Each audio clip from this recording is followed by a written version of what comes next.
Bonjour à tous, je suis ravi de vous revoir ce matin. Alors, aujourd'hui, nous allons aborder un problème qui est récurrent dans les entreprises, mais pas que, il est récurrent dans nos vies d'une façon générale. Et il est à la source de beaucoup de disputes, de problèmes, de dissensions, de désamours, de haine parfois. Il s'agit des présupposés. En fait, lorsque nous communiquons, nous communiquons nécessairement de manière assez pauvre, puisque la parole sera toujours qu'un appauvrissement, ne sera toujours qu'une simplification de la pensée, de nos sentiments, de nos ressentis. Et la personne qui va recevoir le message en face doit lui donner sens. Et pour lui donner sens, il est obligé de le passer d'en imaginer un contexte, une raison, d'imaginer également la situation dans laquelle vous êtes et donc présupposer d'un certain nombre de choses qui vont l'aider à tirer du sens du message. Surtout que parfois nous pouvons parler de manière directe, mais parfois nous parlons de manière métaphorique et nous disons une chose alors qu'il faut en comprendre une autre. Et donc nous avons pris l'habitude finalement de tout le temps chercher à interpréter ce qui nous est dit plutôt que de prendre ce qui nous est dit. Le problème de l'interprétation, c'est que justement, lorsque j'interprète, j'ai une chance d'avoir raison, c'est certain, et puis j'ai une infinité de chances d'avoir tort. Et si je regarde statistiquement, 1 divisé par l'infini, ça fait 0. Donc il est totalement vain de vouloir tenter de comprendre ou d'interpréter. Et j'ai infiniment plus de chances de me tromper que d'avoir raison dans l'interprétation que je pourrais apporter des dires d'une autre personne. Euh, Ça veut dire que dans le discours, il y a ce qui est dit, c'est-à-dire les mots qui sont prononcés et qu'on peut décoder d'ailleurs d'une certaine façon. Et puis il y a tout ce qui n'est pas dit, mais que l'on considère qui a été dit, ou en tout cas qui sont les présupposés à partir desquels à la fois la personne est occupée à parler, mais qui sont aussi mes propres présupposés, peut-être différents des siens, qui sont ceux à partir desquels moi je comprends les choses. Et en fait, les disputes que nous avons ne sont pas tellement dans les propos qui sont tenus, parce que généralement les propos en eux-mêmes sont plutôt sains, mais ils sont dans les présupposés à la fois de la personne qui est occupée à s'exprimer et du côté de la personne qui est occupée à les recevoir. Et c'est là qu'on a besoin souvent d'aller finalement explorer si on souhaite pouvoir lever le piège de la mésentente ou de l'incompréhension entre nous. Alors parfois, ça peut être sur des sujets excessivement techniques, et donc l'avancée technique ou la proposition technique qui est faite sur un sujet repose sur des présupposés parfois techniques, et l'autre personne qui reçoit le message part de présupposés différents, qui fait que finalement il comprend ce qui est demandé complètement différemment. Parfois, c'est au niveau des intentions, lorsqu'on parle de nos émotions, de nos sentiments, que l'on parle des choses de la vie de tous les jours, dans nos rapports aux autres, c'est souvent finalement le présupposé à partir de quel on parle. Certaines personnes sont dans la bienveillance et pourtant leurs propos sont interprétés comme étant des propos d'une personne revancharde ou agressive ou qui en veut, etc. Et tout ça repose quelque part beaucoup sur la vision que nous avons du monde. Est-ce que j'ai une vision du monde où les gens en général sont plutôt bienveillants, ou est-ce que j'ai une vision du monde où tout est dangereux, où tout est comment dire, et tout est risque, et finalement un monde pour lequel je nourris énormément de peur. En fonction de tout ça, j'aurais tendance à comprendre certains messages d'une façon plutôt qu'une autre. Donc ce qui est excessivement important lorsqu'on reçoit un message, et surtout lorsqu'il nous semble ne pas le comprendre, ou le comprendre éventuellement de manière erronée, c'est d'interroger l'autre personne. Alors pas l'interroger de manière accusatoire, mais vraiment l'interroger de manière sincère, explorer, poser des questions ouvertes, pour tenter de mettre en lumière les présupposés à partir desquels la personne parle, que ce soit en termes de comportement, d'attitude, de ressenti, ou que ce soit en termes plus techniques, parce que de fait il part d'un certain nombre d'hypothèses. Et c'est parce que nous mettrons en lumière ces présupposés que nous allons lever les difficultés auxquelles nous pouvons être exposés, et ainsi éviter de tomber dans les pièges qui nous sont tendus de la mésentente, de la discorde, de la dispute, etc.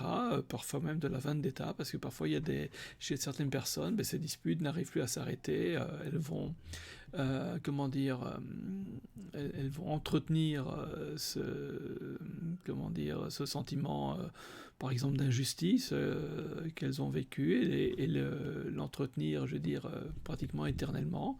Peut-être le transmettre aux générations suivantes, ça s'est déjà vu dans l'histoire, bon, évidemment sur des choses plus graves, mais qui étaient toujours basées sur des malentendus et donc sur un problème de présupposés. Il nous est impossible, j'ai envie de dire, de nous exprimer sans présupposés. Je veux dire, nous en avons tous, et lorsque nous disons une chose, ben, ça veut dire qu'il y a cette chose qui est dite repose sur plein, j'ai envie de dire, d'hypothèses de base, sur plein comment dire, de présupposés de base, il n'y a pas d'autre terme. En fait, lorsque je donne un séminaire, j'utilise souvent une phrase, je veux dire, absolument anodine. Alors de mémoire, c'est la valeur d'une civilisation se juge à la qualité de sa technique, quelque chose comme ça. Et cette simple phrase embarque déjà, on en a déjà trouvé à peu près 12 ou 13 en séminaire, on a déjà trouvé 12 ou 13 présupposés à cette phrase. Déjà, un premier présupposé, par exemple, ça veut dire que les civilisations ont différentes valeurs.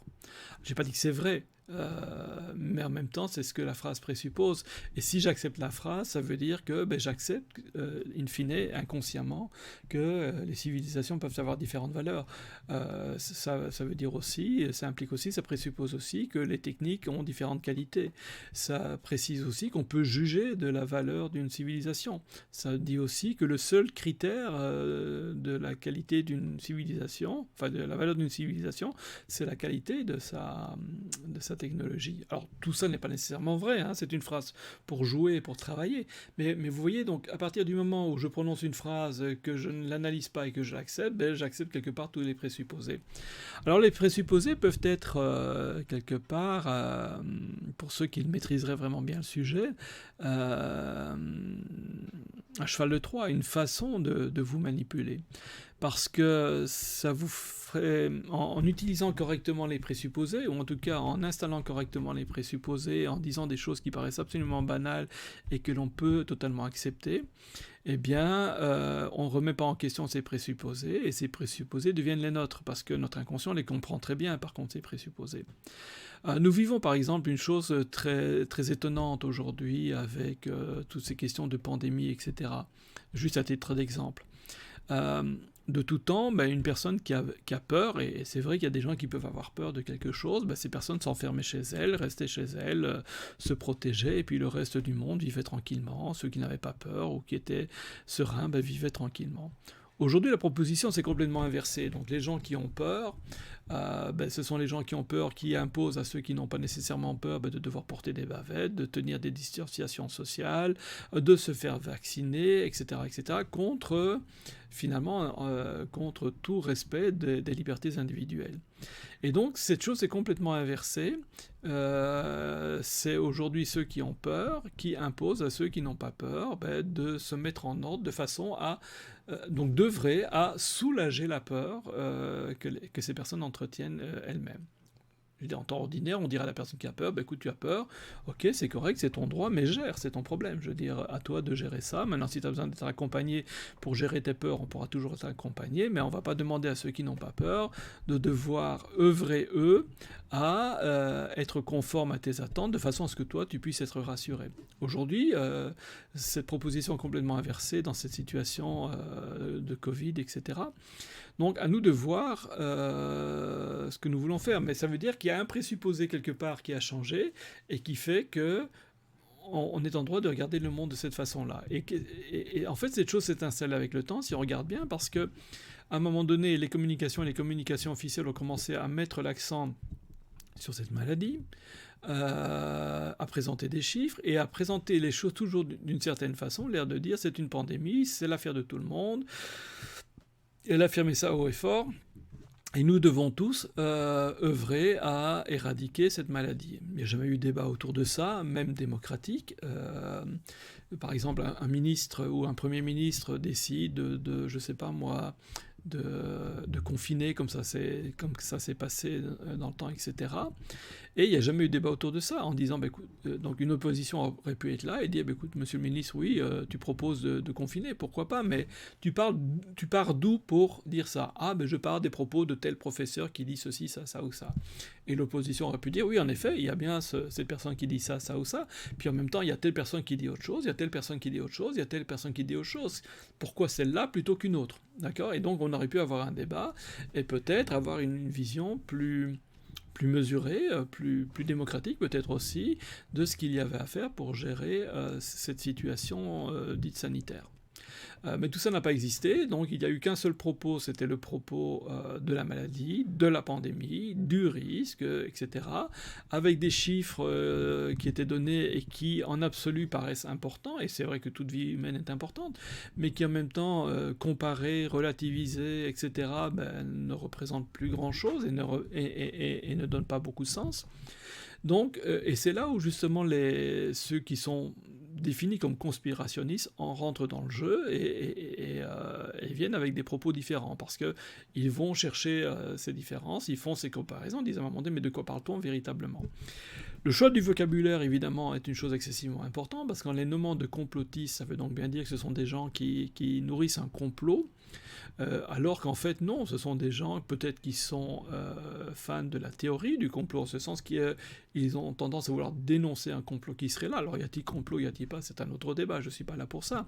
Mais simplement avec le jeu des mots, on peut aussi complètement changer et être dans l'inversion accusatoire. La personne qui fait le mal, je parle d'une façon générale, hein, la personne qui fait le mal, à travers l'inversion accusatoire, se présente comme étant une personne qui fait le bien, et puis la personne qui tente de faire le bien ou de sauver les gens se voit mettre sur le dos toute la responsabilité de la situation, et tout le malheur lui échoit. Et on en est là aujourd'hui en termes de communication, simplement parce que nous n'avons pas suffisamment fait attention aux présupposés. Un des gros présupposés également, et vous pouvez le faire également avec cette vidéo, c'est tout à fait normal, d'ailleurs c'est un réflexe que j'ai moi-même tout le temps, qui est « qui me dit quoi et pourquoi me le dit-il » Je dis, quelqu'un qui communique, il a nécessairement un objectif. Moi, par exemple, ici, mon objectif, à minima, est de me faire comprendre et de transmettre une connaissance et d'éveiller éventuellement ou en tout cas d'ouvrir les yeux sur un certain nombre de phénomènes ou de pièges de l'esprit qui peuvent être là, de façon à ce que nous puissions, chacun, être plus en autonomie et pouvoir poser de bien meilleurs choix en ce qui nous concerne, que ce soit pour nos propres personnes ou pour la communauté dans laquelle nous vivons. Alors évidemment, en communauté, je ne prends pas moi les décisions seul pour tout le monde, mais par contre, je peux participer à un débat, et au plus je vais pouvoir participer à ce débat de façon intelligente parce que je comprends, je sais manier correctement les concepts, je peux éviter les pièges de l'esprit, je peux poser les bonnes questions, comme des questions échelle ou des questions de comparaison, ce qui peut me permettre, et nous permettra à tous, d'avoir une vision beaucoup plus claire et factuelle d'une situation. Aujourd'hui, nous avançons un certain nombre de faits, mais simplement ces faits sont avancés pour nourrir de l'émotionnel, pour nourrir de la peur. Maintenant, si nous avions ramené ces mêmes éléments dans un contexte, dans des comparaisons, dans des échelles, etc., ça n'aurait pas eu le même impact en termes de peur, en termes émotionnels sur la population, et peut-être aurions-nous pu aborder cette situation de manière beaucoup plus sereine, peut-être plus responsable aussi, à nos niveaux. Aujourd'hui, on a confié la gestion, ou en tout cas, des personnes se sont arrogées et appropriées la gestion de la situation, et nous nous sommes soumis ou nous avons accepté qu'ils le fassent, et nous nous sommes lavé les mains, puis en même temps, nous sommes contraints de devoir finalement obéir à leurs injonctions, puisque nous nous sommes laissés déposséder, ou nous avons accepté d'être dépossédés, disons, de notre part de responsabilité et de notre part de discussion, de dialogue autour des questions qui nous concernent tous lorsqu'il s'agit du vivre ensemble et d'administrer ensemble. Donc les présupposés sont une chose excessivement importante. On présuppose par exemple dans la gestion de la situation actuelle que nos ministres, nos gouvernements sont bienveillants à nos égards. À l'inverse, les personnes qui sont plus de la théorie du complot, comme on les appelle aujourd'hui, ou les complotistes, ou en tout cas les personnes qui ne sont pas en phase avec cette vision du monde, ben, eux ont plus tendance à partir d'un présupposé inverse. Les gens qui nous gouvernent ne sont pas nécessairement bienveillants à notre égard, ne souhaitent pas nécessairement notre bien, font peut-être partie d'un complot plus vaste qui aurait pour but X, Y ou Z choses, etc. Donc ce sont des choses qui se lisent, qui s'entendent. Est-ce qu'ils ont raison? On n'en sait rien. Peut-être que oui, peut-être que non. En tout cas, ça mérite d'être analysé, tout comme je veux dire, les propos de nos gouvernants et de nos gouvernements méritent d'être lus, analysés, écoutés, mais avec intelligence. Nous avons la chance, en principe, d'aller à l'école, d'être instruits, d'apprendre en principe à réfléchir, à penser. En tout cas, j'espère qu'il en est toujours ainsi aujourd'hui. Et donc, nous avons parfaitement le droit, voire même le devoir, si nous avons ces capacités, de les utiliser avec gentillesse, bienveillance, respect, dans un dialogue avec les autres, avec nos voisins, avec nos communautés, avec nos élus, de façon à avoir, disons, des décisions plus équilibrées. On est toujours plus intelligents tous ensemble que une personne toute seule. Si vous mettez Einstein face à un groupe d'une dizaine ou d'une centaine de personnes, Einstein perdra toujours, je veux dire, dans la mesure où, tout brillant qu'il soit, il est toujours moins intelligent que... comment on appelle ça encore maintenant bon, le mot m'échappe, mais peu importe, que l'ensemble des personnes tout ensemble pour pouvoir réfléchir. Donc ce sont des choses, je dis, qui sont importantes. J'avais écrit un jour un petit e-book qui s'appelait « Être une partie d'un tout », où je me mettais en avant et j'expliquais qu'une des choses que nous ne souhaitons plus, semble-t-il, en tant qu'humains du XXIe siècle, c'est d'être une partie d'un tout, c'est-à-dire de nous transcender pour nous abandonner dans le groupe, bénéficier de tout ce que le groupe a apporté et apporter notre contribution au groupe, mais donc nous reconnecter également à cette fraction que nous sommes de la communauté. Nous sommes tellement pris dans l'orgueil et dans l'ego que finalement nous sommes, et d'ailleurs on le dit souvent, nous sommes dans des sociétés très individualistes, mais évidemment un individu face à un groupe perdra toujours. Les gens qui sont en face de nous, je veux dire ceux qui dirigent, ceux éventuellement qui mènent le complot, si complot il devait y avoir, ben, sont des groupes humains. Alors ils ne s'entendent pas toujours, hein, mais ceux qui s'entendent en tout cas parviennent à obtenir de très beaux résultats parce qu'ils se coordonnent ensemble, ils avancent, etc. Nous sommes super divisés, nous sommes individualistes, la peur nous pousse en plus de ça à nous fractionner parce que nous avons peur de nos voisins, etc. Et donc nous serons toujours très faibles. On retrouve là exactement la même chose dans le monde du travail. Dans le monde du travail, les travailleurs sont de moins en moins bien protégés. Pourquoi? Parce que les syndicats sont devenus excessivement faibles, puisque le monde du travail est parvenu à nous individualiser, à nous mettre en compétition les uns par rapport aux autres. Nos formations sont tellement, standardisées que finalement, nous n'apportons pas une véritable différence par rapport à quelqu'un d'autre, donc nous sommes parfaitement interchangeables, et nous sommes bien devenus des ressources humaines. Nous ne sommes plus des humains, nous sommes des ressources humaines interchangeables, que l'on peut mettre en compétition, et comme elles sont mises en compétition plutôt que d'œuvrer ensemble, ça permet de gérer les prix sur le marché, de tirer les prix vers le bas, de nous exploiter d'autant plus, etc., etc., etc., et de nous traiter comme des ressources. Le jour où on n'a plus besoin, une ressource, ça se jette, ça se vend, ça s'élimine, etc. Alors que quand on était des groupes humains soudés, on faisait poids ces groupes humains faisaient poids, étaient un contre-pouvoir par rapport au pouvoir des entreprises, et ça permettait de rééquilibrer les choses dans un dialogue équilibré, et donc on pouvait à la fois évidemment satisfaire à l'enrichissement de l'entreprise et de ses propriétaires, parce qu'il n'y a pas de raison de ne pas rémunérer le capital et les efforts qu'ils ont faits, et en même temps le bien-être des collaborateurs, et ainsi que le fait qu'ils puissent avoir un travail encore longtemps, etc., etc., etc. Évidemment, ça doit toujours se faire en défendant ce qui est défendable, et non pas en défendant l'indéfendable. À partir du moment où nous défendons l'indéfendable, nous ne sommes plus intègres, nous sommes plus honnêtes, il n'y a plus de raison de nous faire confiance, et nous nous mettons nous-mêmes hors jeu, évidemment. Alors tout ça en partant des présupposés. Donc les présupposés sont quelque chose d'excessivement puissant et vous voyez jusqu'où ils peuvent mener. Donc tout ce que je peux faire, c'est vous inviter à commencer à prendre conscience de vos présupposés quand vous parlez, quand vous discutez, quand vous prenez des décisions, quand vous avez le sentiment d'avoir compris quelque chose. Quels sont vos présupposés par rapport à ça? Vous voulez aller vous faire vacciner? Excellent, pourquoi pas? Quels sont vos présupposés par rapport à ça? Vous ne voulez pas vous faire vacciner? Pourquoi pas? Excellent. Mais quels sont vos présupposés par rapport à cela? Sur quoi fondez-vous votre décision? Est-ce vraiment juste? Est-ce vraiment vrai? D'où viennent les données? D'où viennent les informations? Qui vous les a transmises? Est-ce que c'est quelque chose de concret? Ou bien est-ce que c'est quelque chose qu'on vous a dit? Est-ce que c'est quelqu'un qui vous a rapporté ça en disant tiens, moi j'ai lu quelque part que ceci, mais vous ne l'avez pas lu vous-même? Est-ce qu'il a donné la source ou pas? Est-ce que c'était une opinion? Est-ce que c'était un fait? Donc voilà, il y a beaucoup de choses, il y a beaucoup de pièges qui sont là et sur lesquels nous sommes amenés à devoir travailler et évoluer.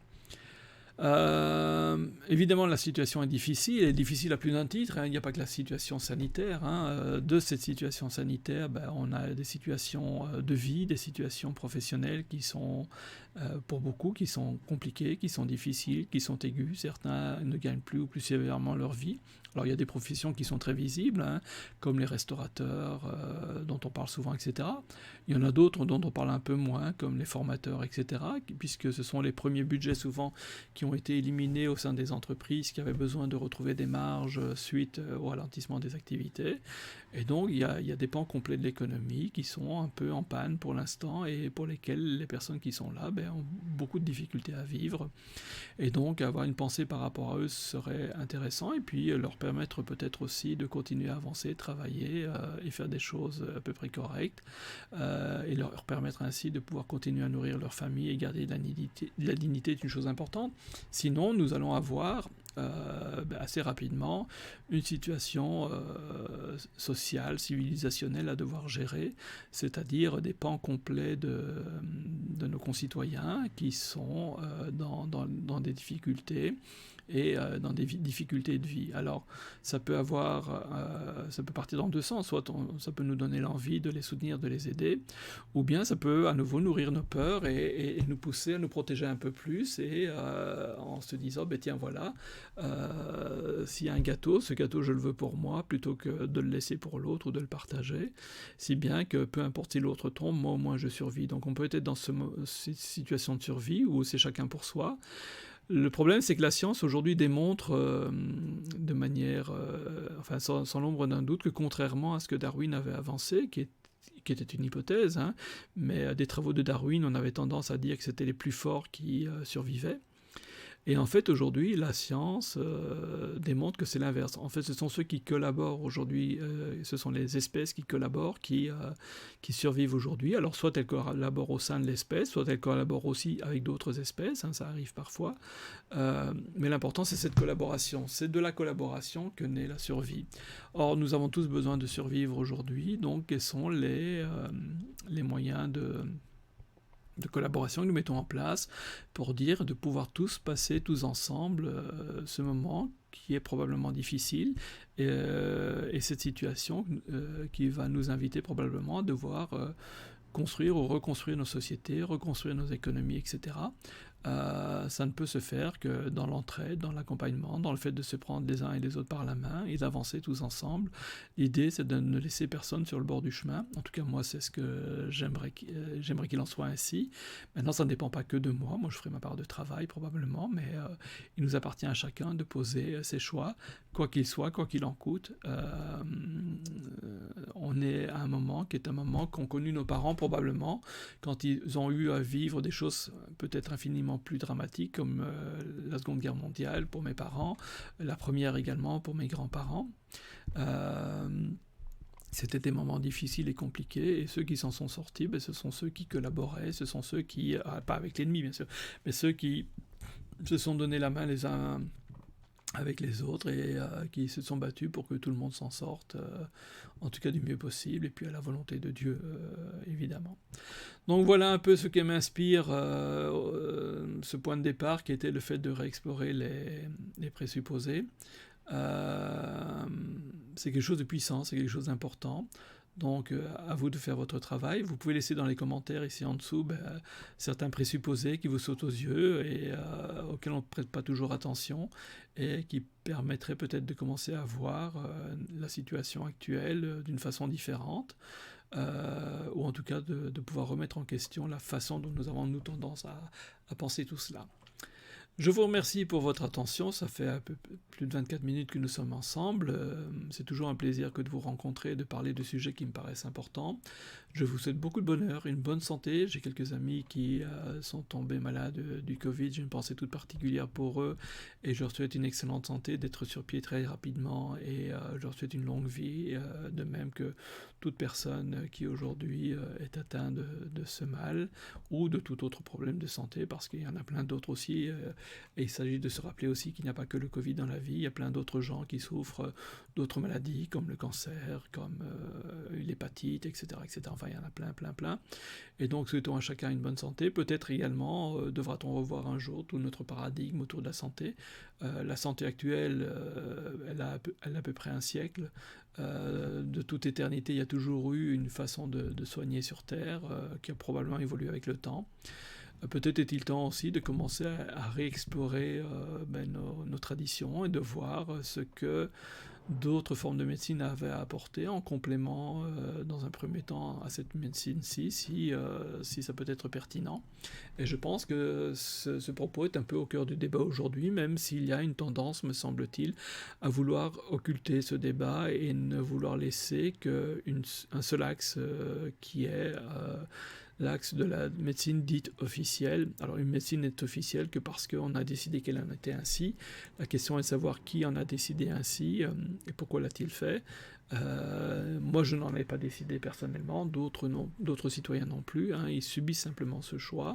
Quand quelque chose ne fonctionne plus, je pense qu'il faut avoir le courage de dire que ça ne fonctionne plus et qui a besoin peut-être de trouver autre chose, peut-être qui n'existe pas encore, ou peut-être qui a déjà existé, ou qui a besoin d'être mis au goût du jour.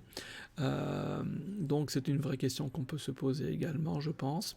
Donc à nous de voir par rapport à ça, et tout ça fait partie des débats démocratiques que nous pourrions avoir si nous avions le courage, avec gentillesse, bienveillance et respect, de communiquer avec nos hommes politiques, ceux qui sont censés nous représenter, soit dans la majorité, soit dans l'opposition, puisque c'est ainsi que nous avons décidé que nos cités devaient être gérées, en tout cas en démocratie, et puisque nous sommes toujours en démocratie jusqu'à un nouvel ordre en tout cas, il me semble qu'on est toujours en démocratie, et à nous de faire fonctionner avec gentillesse, bienveillance, respect et intelligence, ce système démocratique en faisant appel à nos élus et en disant voilà, moi je pense ceci, qu'est-ce que tu es prêt à défendre, pourquoi, comment, sur quoi te bases-tu pour défendre tel ou tel propos, à partir de quel point de vue pars-tu, etc., etc., etc. Voilà, donc à nous de voir si nous avons envie de revivifier nos démocraties ou pas, ou bien si nous souhaitons aller vers d'autres systèmes. D'autres systèmes ont existé dans l'histoire et sont certainement infiniment plus séduisants. Maintenant, certains systèmes ne le sont pas du tout. Le communisme a existé, je ne sais pas si c'est très séduisant. L'hypercapitalisme, on en sort, j'ai l'impression, en tout cas on en a encore plein dedans. On voit aussi les limites du système, et ce qu'elle a pu faire, ce qu'il y a eu comme impact sur la planète. Donc ce n'est peut-être pas nécessairement le bon système non plus, donc quel système mettre en place, je ne sais pas. De tout temps, dans la tradition, certains systèmes ont existé et quand ils étaient sains, semblaient porter leurs fruits. À nous peut-être de refaire un vrai travail d'histoire pour aller rechercher les enseignements que peuvent nous apporter l'histoire en question et peut-être nous réinspirer de cela pour avancer. En tout cas, ici au Maroc, je pense que le Maroc a l'avantage de bénéficier d'avoir un excellent roi. Un roi qui, je pense, et en tout cas qui semble démontrer au quotidien, qui se préoccupe très sincèrement de son peuple. Évidemment, c'est une chose difficile à faire parce que le Maroc, comme n'importe quel autre pays, est en plein milieu de la communauté internationale, donc elle subit nécessairement aussi les conséquences des choix des autres, et donc il faut arriver à naviguer dans tout cela, mais globalement ça se fait plutôt bien, ça se fait avec beaucoup de bienveillance, beaucoup de détermination aussi, et c'est excellent. Je pense qu'on a besoin dans ces moments difficiles d'avoir des dirigeants forts qui soient capables de guider et d'orienter la nation. Et nous prions Dieu pour que ils puissent être éclairés et avancer, disons, au mieux de cette population en question. Je suis certain qu'ils ont à cœur de sauver tout le monde. C'est pour ça qu'ils s'investissent probablement autant dans la situation sanitaire actuelle. Enfin voilà. En général, et même maintenant, je m'interdis de faire de la politique. D'abord parce que je ne suis pas dans mon pays, je n'ai pas raison de le faire. Et de toute façon, c'est pas mon travail, c'est pas mon combat, c'est pas là où j'avance. Je suis pas ici pour faire de la politique. Moi, ce qui m'intéresse surtout, c'est ma spiritualité, mais ça vous le savez déjà. Et puis, je reste dans mon métier en général, qui est le monde des affaires. Je vais pas être en ingérence par rapport à cela, simplement c'est mon cœur qui parlait un petit peu dans la mesure où je vis dans ce pays, et évidemment j'ai l'avantage de bénéficier du bénéfice d'avoir une royauté aussi présente et aussi concernée, aussi éclairée, me semble-t-il. En tout cas, c'est l'impression qu'elle donne pour l'instant. Donc, longue vie au roi. Et si puisqu'on le dit malade, ça ne devrait pas être le cas, souhaitons que sa descendance, je pense qu'il a bien formé, puisse prendre le relais et poursuivre son œuvre. Je pense que c'est excessivement important, il y va du bien de quand même une quarantaine de millions, 45 millions, je ne connais pas le chiffre par cœur, de Marocains. C'est quand même beaucoup de personnes, je veux dire, dont il faut prendre soin. Enfin voilà, j'en reste là. Portez-vous bien. À très très bientôt. Beaucoup de bonheur à vous, une bonne santé. Que Dieu vous bénisse tous et à très très bientôt.